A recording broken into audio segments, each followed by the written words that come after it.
Yes, 10th class students,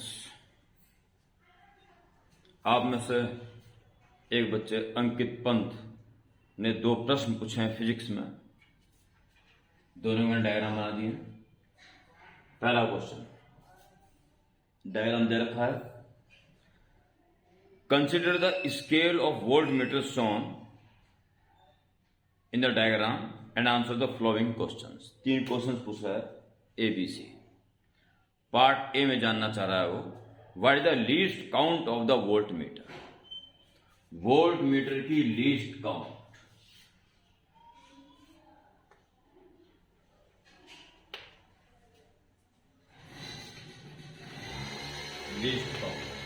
least count मतलब होता है बच्चों, एक खाने का मेजरमेंट कितना है, कम से कम कितना बता पाएगा। एक खाना, एक डिवीजन, तो यहां से लेके यहां तक 1.5, 1 2 3 4 5 और 5 10 खानों बाद इतना आ रहा है, तो पर खाना कितना आएगा, 1.5 divide by 10 is equal to 0.15 volt. ठीक है, ये इसका आंसर। पार्ट बी में जानना चाह रहा है वो, what is the reading shown by the volt meter.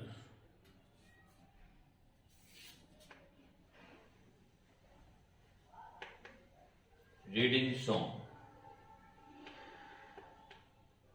तो देखिए एक खाने मतलब 0.15, भाई 1.5 तो यहां तक आ गया, 1.5 तो आ गया, प्लस 0.15, बस एक खाने का मेजरमेंट है 0.15 प्लस 0.15, 0.15 इंटू 2 कर दो या 2 बार जोड़ दो। ठीक है, 2 खाने और जोड़ दो, तो ये आ गया आपके पास 0.3 हो जाएगा, 0.30 जोड़ोगे तो 1.8 वोल्ट। ये इसका आंसर है। ओके, और सी कह रहा है, if this volt meter is connected across a resistor of 20 ohm, 20 ohm से अगर ये जुड़ा हुआ हो,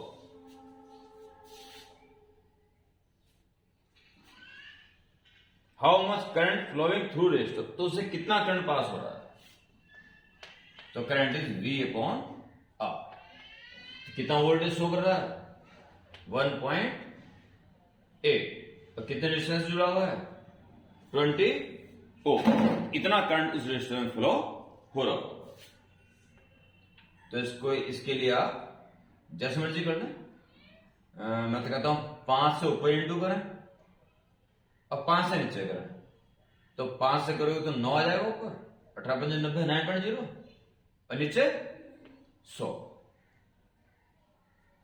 5 से ऊपर नीचे डिवाइड इंटू करके, तो 5 और 100 से डिवाइड दोगे तो 0.09 एम्पीयर। एक आंसर या 9 इंटू 10 पावर -2। ओके, ये हो गया मिस्टर अंकित पंत के द्वारा पूछा गया प्रथम प्रश्न। द्वितीय प्रश्न, बस 2 ही क्वेश्चन पूछे उन्होंने। Question number 4, in an experiment with a glass slab में बना दी, a student observe that a ray of light incident at an angle of 60 degree with the normal of one face. तो पहले आप नॉर्मल ड्रॉ,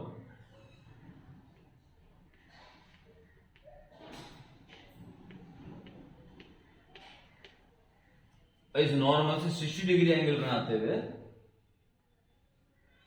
रे इंसिडेंट हुई 60 degree normal के साथ।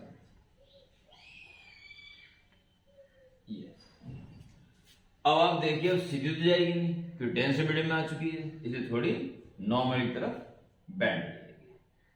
और फिर आप जानते हो, जब बाहर निकलेगी तो इनिशियल रे के ही पैरेलल हो जाती है, क्योंकि इस ग्लास स्लैब रे को बैंड नहीं करता, बस लेटरल हटाता। तो ये जिस रे से, जिस पास से जा रही थी, उसी के पैरेलल ये भी हो जाएगी। या रे डायग्राम पहले बना दिया, यानी कि यहां पे अगर नॉर्मल ड्रॉ करें इस जगह पे, इसको पूरा ड्रॉ करने की जरूरत नहीं थी है? पर इसको भी यहीं ड्रॉ करो जहां इसकी आवश्यकता है।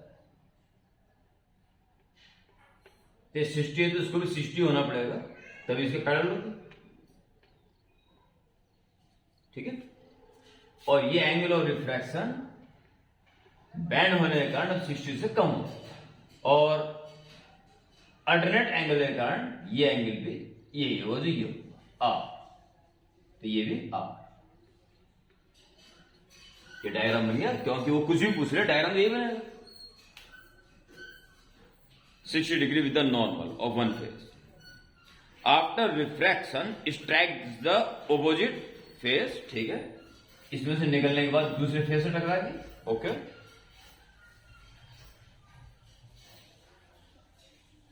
ऑपोजिट फेस और slab before emerging out in air making an 42 degree with the normal. बाहर निकलने से पहले नॉर्मल से 42 डिग्री एंगल बना दी,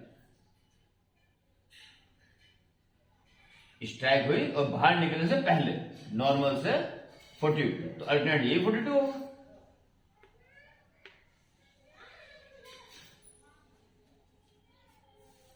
normal draw a levelled diagram, लो जी बन गया।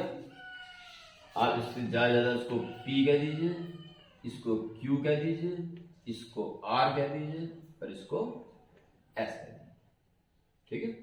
बस सब कुछ सही हो गया। डायग्राम बनाना था to show the path of this ray, done हो गया। आगे क्या रहा, what would be value of angle of refraction and angle of emergence, simple.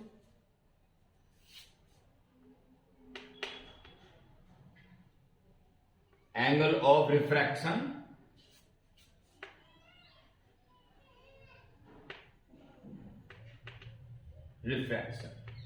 कितना आएगा आर की वैल्यू 42 डिग्री, एक आंसर ये आ गया। और part B angle of emergence,